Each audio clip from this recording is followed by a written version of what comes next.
যে এত রেখাটি এত বিন্দু থেকে দিয়ে এত বিন্দু দিয়ে এত রেখার উপর অঙ্কিত সকল সরলরেখাকে, তাহলে এখানে যে রেখাটা দেওয়া আছে এটা চিত্রটা আগে জরুরি। মানে এত কঠিন ব্যাপার যে চিত্র না বুঝলে তুমি অঙ্ক এটা কিছুই বুঝবা না, চিত্র দিয়ে আমার প্রশ্নটা বোঝার লাগবে। এই রেখার সমীকরণ দেওয়া আছে x minus 2y minus 5 equal 0, বুঝছো? এখন এই রেখার উপর আর বাইরে এই জায়গায় একটা বিন্দু দেওয়া আছে মনে করো, এই বিন্দুর স্থানাঙ্ক হলো -3,6 -3,6। এখন বলছে যে দেখাও যে এত রেখাটি এত বিন্দু দিয়ে এত রেখার উপর অঙ্কিত, তাহলে এই বিন্দু থেকে এই রেখার উপর অঙ্কিত সরলরেখা, অঙ্কিত যত সরলরেখা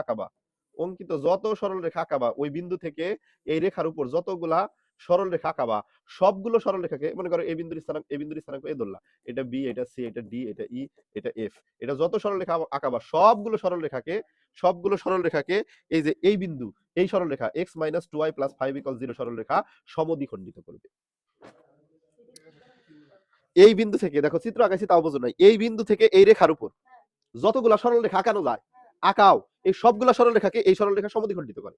তার মানে এই বিন্দুগুলো হলো সমদ্বিখণ্ডিত বিন্দু, মানে এই অংশ আর এই অংশ সমান, এটাই বলছে। হ্যাঁ,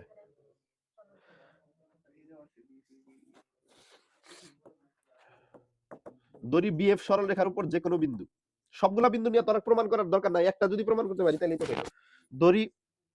দড়ি এ বি রেখার উপর, সরি বিএফ রেখার উপর সি আলফা বিটা যে কোনো একটি বিন্দু। প্রশ্ন এখনো বোঝো না, এরকম কে আছো এখানে? -3,6 একটা বিন্দু, ওই বিন্দু থেকে বিএফ রেখার উপর যতগুলা সরলরেখা আঁকানো যায় সবগুলা সরলরেখারে x - 2y + 5 = 0 এই রেখাটা সমদ্বিখণ্ডিত করে। তাইলে এই বিএফ সরলরেখার উপর আমি একটা বিন্দু ধরলাম সি, এবং এটার স্থানাঙ্ক কি ধরছি? Alpha beta. তাইলে তোমরা এখন বলো এই সি মানে আলফা বিটা আর a -3,6 এর মধ্যবিন্দু কি? এটা না? আচ্ছা, তাহলে আমরা এইভাবে এটা আমরা এটার একটা নাম দিতে পারি, এটা মনে করো পি নামে মধ্যে দিলাম। তাহলে এসি এর মধ্যবিন্দু পি এর স্থানাঙ্ক, এই মধ্যবিন্দু বের করা পারো না? ভুজদ্বয়ের অন্তর্ভাগ 2, আলফা -3/2, বিটা +6/2, এটা হলো মধ্যবিন্দু। এসি এর মধ্যবিন্দু পি, এটা এসি এর মধ্যবিন্দু কি? পি।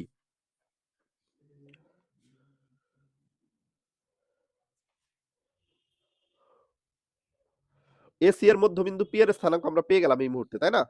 আচ্ছা, এখন আমাদের যেটা করতে হবে সেটা হলো এই মধ্যবিন্দু দ্বারা যদি এই রেখাটা সিদ্ধ হয়, এটার 1 নং ধরে নিতে পারো, এই সমীকরণটারে এটারে 2 নং ধরে নিতে পারো। যদি 2 নং রেখাটা সিদ্ধ হয়, মানে এই এই পি বিন্দুটা আমি যদি প্রমাণ করা পারি যে 2 নং রেখার উপর অবস্থিত, তাহলেই তো সবকিছু কেল্লাফতে শেষ হয়ে গেল না? তাহলে আসলে এটার থেকে যতগুলা রেখা বাঁকাবা তার মধ্যবিন্দু সব ওইটার উপরই, তার মানে ওইটা সব ওই রেখাটা দ্বারা এটার এই সংযোজক রেখারে সমদ্বিখণ্ডিত করতেছে। হ্যাঁ, হ্যাঁ, হ্যাঁ, হ্যাঁ। দেখো এখন সি বিন্দুটা 1 নং রেখার উপর অবস্থান করে না, আলফা বিটা যদি ধরলাম, এই যে সি বিন্দুটা এটা 1 নং রেখার উপর অবস্থান করতেছে না? তাহলে আচ্ছা, সি বিন্দুটি এখন অঙ্ক করি। সি বিন্দুটি 1 নং রেখার উপর অবস্থিত হওয়ায় 1 নং রেখার উপর অবস্থান করায় অবস্থান করলে কি হয়? আলফা -2 বিটা -5 = 0, এটা 3 নং সমীকরণ। এরকম হলো না? সিদ্ধ হয় না? একটা রেখা যদি ওই বিন্দুর উপরে একটা বিন্দু যদি ওই রেখার উপর অবস্থান করে, ওই বিন্দু দিয়ে রেখা সিদ্ধ হয় না? এটা আমি 1 নং এ বসাইছি। এখন আমি এই পি বিন্দুটা 2 নং এর উপর অবস্থিত, এটা এখন পি বিন্দুটি 2 নং রেখার উপর অবস্থিত হলে 2 নং রেখার উপর অবস্থিত হলে পি বিন্দুটি 2 নং রেখার উপর অবস্থিত হলে পি বিন্দুটি 2 নং রেখার উপর অবস্থিত হলে পি বিন্দুটি 2 নং রেখার উপর অবস্থিত হলে পি বিন্দু দ্বারা 2 নং রেখাটি সিদ্ধ হবে। পি বিন্দু দ্বারা 2 নং রেখাটি সিদ্ধ হবে। 2 নং রেখাটি সিদ্ধ হবে। আমরা এখন দেখব এই সিদ্ধটা আসলে হয় কিনা। হয় কিনা এর জন্য আমরা কি লিখবো শুরুতে? লেফট হ্যান্ড সাইড লিখবো। কি লিখবো? লেফট হ্যান্ড সাইড লিখবো। তাহলে 2 নং এর 2 নং রেখার লেফট হ্যান্ড সাইড কি?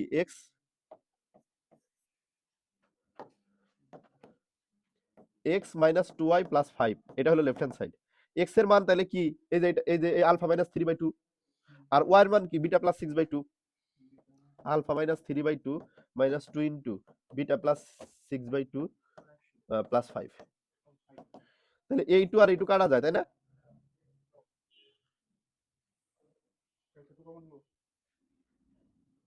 হ্যাঁ, দেখো এই2 আর এই2 কাটা গেল, তাহলে এখানে আলফা মাইনাস 3/2 রইলো, আর এখানে বিটা মাইনাস 6 প্লাস 5 রইলো। এই যে এই মাইনাস দিয়ে গুণ করে দেওয়া হয়েছে।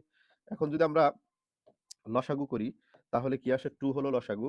তাহলে এখানে alpha minus 3 minus 2 beta minus 12 plus এর 10। তাহলে ফাইনালি কি আসলো?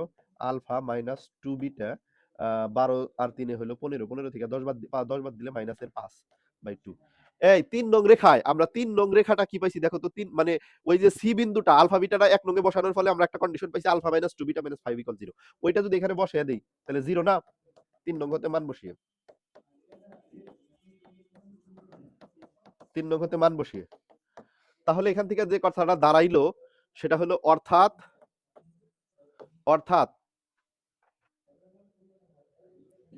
-3,6 বিন্দু হতে BF এর উপর আমরা এইভাবে লিখতে পারি যে এখন মানে শেষ অঙ্ক শেষ, আমি এখন মানে প্রশ্নটাই লিখবো। -3,6 বিন্দু হতে x - 2y - 5 = 0 রেখার উপর অঙ্কিত সকল সরল রেখাকে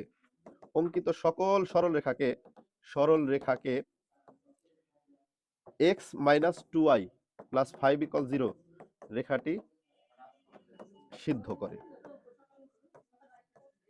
বুঝতে পেরেছো? আচ্ছা, এই ছিল আমাদের মানে এই অঙ্কটা আর কি। তোমরা আশা করি বুঝতে পেরেছো এবং এটা অত্যন্ত ইন্টারেস্টিং অঙ্ক। তুমি ক্রিটিক্যালও বলতে পারো, ইন্টারেস্টিংও বলতে পারো। এই ধরনের প্রুফ তুমি এই মুহূর্তে করলা। কারো প্রশ্ন থাকলে জিজ্ঞেস করতে পারো।